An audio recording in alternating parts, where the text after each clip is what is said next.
Jhin is a meticulous criminal psychopath who believes murder is art. Once an Ionian prisoner, but freed by shadowy elements within Ionia's ruling council.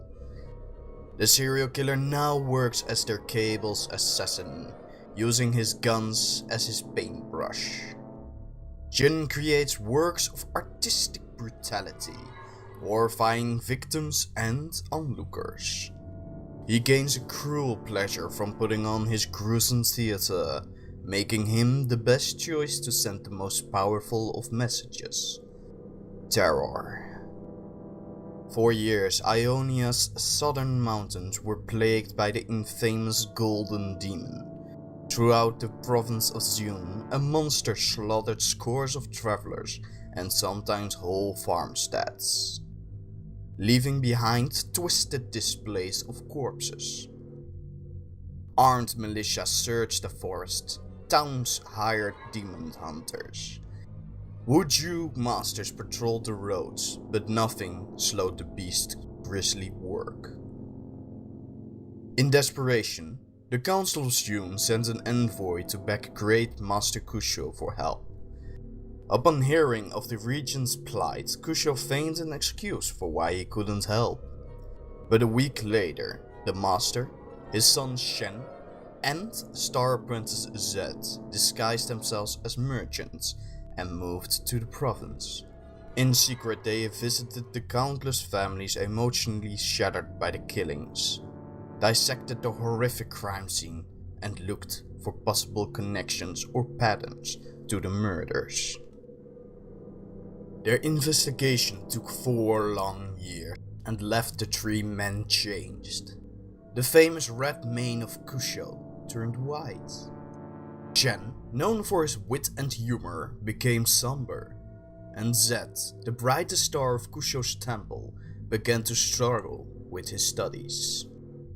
Upon finally finding a pattern to the killings, the Great Master is quoted as saying, "Good and evil are not truths. They are born from man, and each sees the shades differently." Depicted in a variety of plays and epic poems, the capture of the Golden Demon would be the 7th and final great feat in the illustrious career of Lord Kusho. On the eve of the Blossom Festival in Jhin Pass, Kusho disguised himself as a renowned calligrapher to blend in with other guest artists. Then he waited. Everyone had assumed only an evil spirit could commit these horrifying crimes. But Kusho had realized the killer was an ordinary man.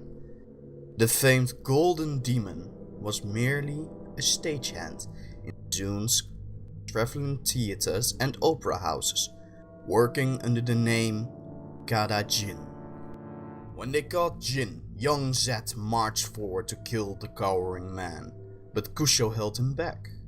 Despite the horrors of Jin's action, the legendary master decided the killer should be taken alive and left at Tula prison. Shen disagreed, but accepted the emotionless logic of his father's judgment.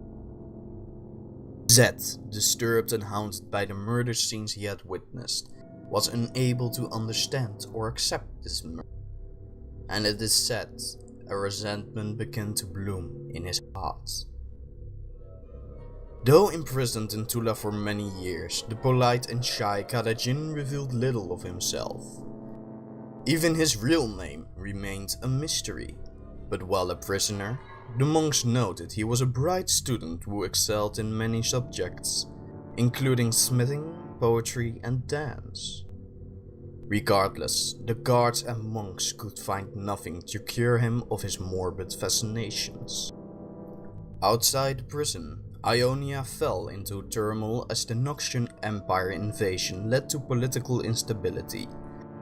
War awoke the tranquil nation's appetite for bloodshed. The peace and balance Kusho had famously fought to protect was shattered from within as dark hearts rose in power and secret alliances competed for influence. Desperate to counter the power of the ninja and Wuju swordsman, a gable within ruling council conspired to secretly free Jhin and turn him into a weapon of terror.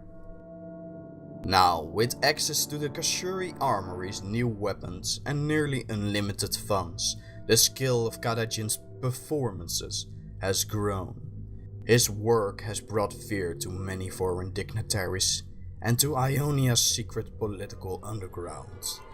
But how long will a serial killer craving attention satisfied working in the shadows?